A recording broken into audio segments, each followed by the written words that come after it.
Australia کے سابق opener Matthew Hayden اور پاکستان کے سابق کپتان اور اوپننگ بیٹسمین رمیز راجہ، ان دونوں کی کامنٹری باکس سے ایک کنورسیشن اس وقت سوشل میڈیا کے اوپر کافی زیادہ وائرل ہو رہی ہے۔ میتھیو ہیڈن اور رمیز راجہ یہ دونوں کامنٹری کر رہے تھے پاکستان اور آسٹریلیا کے بیچ میں ہونے والے ورلڈ کپ کے سیکنڈ وارم اپ میچ میں۔ میتھیو ہیڈن ایک مرتبہ پھر اس کنورسیشن میں پاکستان کرکٹ ٹیم کا جو اسپرچول لیول ہے، جو ان کی اسپرچویلٹی کی طرف جو ان کا رجحان ہے، ان کی سوچ ہے، ان کی فکر ہے، اس سے کافی زیادہ امپریس نظر آئے۔ اور یہ معاملہ آج کا نہیں ہے، یہ معاملہ شروع ہوتا ہے 2022 میں۔ 2022 میں کیا ہوا کہ پاکستان کی کرکٹ ٹیم ریڈی تھی ورلڈ T20 میں پارٹیسپیٹ کرنے کے لیے۔ اس وقت رمیز راجہ پاکستان کرکٹ بورڈ کے چیئرمین تھے اور انہوں نے ایک بڑا ہی دھانسو قسم کا دھماکے دار فیصلہ کیا۔ وہ فیصلہ یہ تھا کہ میتھیو ہیڈن ورلڈ T20 میں پاکستان کرکٹ ٹیم کے مینٹور کی حیثیت سے فرائض سر انجام دیں گے۔ اب اس ایک نیوز کو پوری دنیا میں کور کیا گیا کیونکہ یہ بڑا ہی ایک ان ایکسپیکٹڈ قسم کا ڈیسیژن تھا۔ رمیز راجہ کو یہ لگا کہ میتھیو ہیڈن پاکستان کی کرکٹ ٹیم کو کافی زیادہ فائدہ دے سکتے ہیں اپنے انٹرنیشنل ایکسپیرینس کی بنا پر۔ دوسرا مین ایجنڈا یہ تھا کہ یہ ورلڈ کپ آسٹریلیا میں ہو رہا تھا اور میتھیو ہیڈن بھی ہیں آسٹریلیا میں، تو ایک آسٹریلین پاکستان کی کرکٹ ٹیم کو آسٹریلیا کے کلائمیٹ، پچز، جو گراؤنڈز کی ساری معلومات ہوتی ہیں ان سے بہتر آگاہی دے سکتا ہے۔ خیر یہ ڈیسیژن ہو گیا، میتھیو ہیڈن ایز مینٹور آ گئے۔ میتھیو ہیڈن نے پاکستان کرکٹ ٹیم کے ساتھ کام کیا۔ ورلڈ T20 میں پاکستان کی کرکٹ ٹیم فائنل میں آئی تھی ان ایکسپیکٹڈلی۔ انہوں نے سیمی فائنل میں نیوزی لینڈ کو ہرایا، انہوں نے پیچھے کافی ٹیمز کو ہرایا۔ فائنل وہ نہیں جیت سکے تھے اگینسٹ انگلینڈ، لیکن پاکستان کرکٹ ٹیم کے لیے یہ ایک میجر مومنٹ تھا کہ وہ ورلڈ T20 کے فائنل میں آئے تھے، اور وہ بھی اس ٹورنامنٹ میں جو کہ آسٹریلیا میں کھیلا جا رہا تھا، جس کی کنڈیشنز ہمیشہ سے پاکستان کی کرکٹ ٹیم کو ٹف لگی ہیں۔ اس پرٹیکولر ٹائم میں بھی ہیڈن نے یہی کہا تھا کہ پاکستان کرکٹ ٹیم میں جو ایک اسپرچویلٹی کا لیول ہے نا، جو ان کا اپنے مذہب کی طرف رجحان ہے، اپنے ریلیجن کی طرف ان کی جو سوچ ہے، محبت ہے، مطلب وہ ایکسیپشنل ہے، وہ آؤٹ آف دا برین، مطلب آپ سوچ بھی نہیں سکتے اس کے بارے میں۔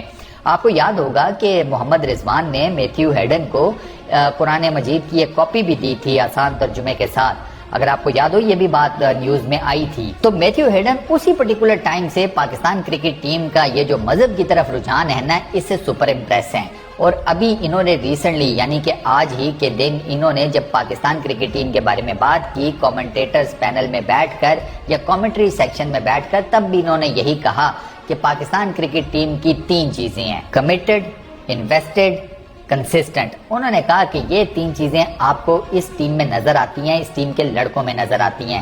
کمیٹڈ یعنی کہ کرکٹ کے ساتھ، انہوں نے کہا کہ یہ کرکٹ کے ساتھ کمیٹڈ ہیں۔ انہوں نے مطلب ان کو پتا چل گیا کہ بھائی ہم نے کرکٹ کے ساتھ اپنی زندگی گزارنی ہے، کرکٹ ہی ہمارا اوڑھنا بچھوڑنا کھانا پینا، مطلب ہماری لائف کا مقصد کرکٹ ہے۔ اچھا، اس کمٹمنٹ کے ساتھ اب انہوں نے اپنے آپ کو انویسٹ بھی کیا ہے، کیونکہ جب آپ کسی فکر کے ساتھ کسی سوچ کے ساتھ اٹیچ ہو جاتے ہیں تو پھر آپ کو اپنے آپ کو انویسٹ بھی کرنا پڑتا ہے۔ انہوں نے جان بھی ماری ہے، انہوں نے کہا، میتھیو ہیڈن نے کہا اس میں کوئی شک نہیں کہ ان لڑکوں نے جان بھی ماری ہوئی ہے، اپنے آپ کو انویسٹ بھی کیا ہے، اور ان کی کنسسٹنسی ہے، یہ اپنے آپ کو امپروو کرتے رہتے ہیں، یہ اپنی گیم کو نکھارتے رہتے ہیں، یہ چیزیں سیکھتے ہیں، پک کرتے ہیں، ان کو پتہ ہے کہ ہم آگے کیسے جا سکتے ہیں۔ تو مطلب یہ 3 چیزیں ان کے اندر انتہائی سٹرونگ ہے، یہ تینوں، کمٹمنٹ، انویسٹمنٹ اور پلس کنسسٹنسی۔ اور بقول میتھیو ہیڈن کے جو انہوں نے آج کہا، یہ تینوں چیزیں انہیں ملی ہیں ان کے ریلیجن اسلام سے۔ اب یہاں پر لوگ سوال کریں گے کہ میتھیو ہیڈن نے بھی اسلام قبول کر لیا؟ تو نہیں، ایسی کوئی بات نہیں ہے، میتھیو ہیڈن نے اسلام وغیرہ قبول نہیں کیا، لیکن وہ پاکستان کرکٹ ٹیم کی جو اپنے ریلیجن کے ساتھ کمٹمنٹ ہے نا، جو یہ اپنے ریلیجن میں اپنی ذات کو انویسٹ کر دیتے ہیں، پھر کنسسٹنٹ بھی رہتے ہیں، جیسے وہ کرکٹ کے ساتھ کر رہے ہیں، وہی چیز انہوں نے اپنے ریلیجن کے ساتھ کی بھی ہے۔ فرق صرف اتنا ہے کہ یہ چیز انہوں نے اپنے ریلیجن سے سیکھی اور اٹھا کر اپنی کرکٹ کے ساتھ ان لوگوں نے اس چیز کو سنک کر دیا۔ تو یہ چیز میتھیو ہیڈن کو پاکستان کرکٹ ٹیم کی بہت زیادہ پسند آئی ہے، اور اسی وجہ سے وہ اس بارے میں بار بار بات کرتے ہوئے بھی نظر آتے ہیں۔ میتھیو ہیڈن کے بارے میں آپ کو بتا دوں کہ one of the finest Australian opening batsman, one of the finest, اور تینوں فارمیٹس میں، test cricket, ODI cricket, T20 cricket, مطلب انتہائی ہارڈ ہٹنگ قسم کے بیٹسمین تھے، فیئرلیس قسم کی یہ کرکٹ کھیلتے تھے، اور ان کو بالنگ کرنا بے حد مشکل تھا۔ مطلب یہ مار دھاڑ کرنے والے بیٹسمین تھے، اور اکراس تینوں فارمیٹ میں مطلب ٹیسٹ کرکٹ میں بھی یہ بالرز کو ٹھیک ٹھاک قسم کا پھینٹا لگاتے تھے، اسی وجہ سے ان کا ٹھیک ٹھاک ڈر رہتا تھا. اچھے خاصے لمبے ہیں، بلٹ کافی اسٹرانگ ہے. آپ کو یاد ہوگا ایک دفعہ یہ اور اینڈریو سیمنڈ یہ فشنگ کر رہے تھے شاید سمندر میں یا کچھ اور کر رہے تھے، کشتی لے کر گئے ہوئے تھے. ان کی پتہ نہیں کشتی خراب ہو گئی یا پتہ اس میں آگ لگ گئی سم تھنگ. 1 کلومیٹر یہ سمندر کے اندر دونوں سوئم کر کے ساحل کی طرف آئے تھے.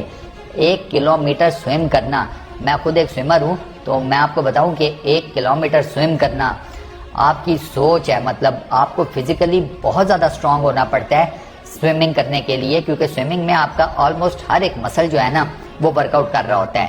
تو 1 کلومیٹر سوئم کر کے میتھیو ہیڈن، اینڈریو سیمنڈ کے ساتھ جہاں پر ان کی کشتی کو حادثہ ہوا وہاں سے ساحل پر تیر کر پہنچ گئے تھے. تو یہ اتنے فزیکلی اسٹرانگ ہیں. خیر یہ باتیں تو دوستوں آپ کو پتہ ہے کرکٹ میں چلتی رہتی ہیں. اس ویڈیو میں اتنا ہی. اپنا بہت خیال رکھیے گا. نیکسٹ ویڈیو میں آپ لوگوں سے ملاقات ہوگی. پیس آؤٹ.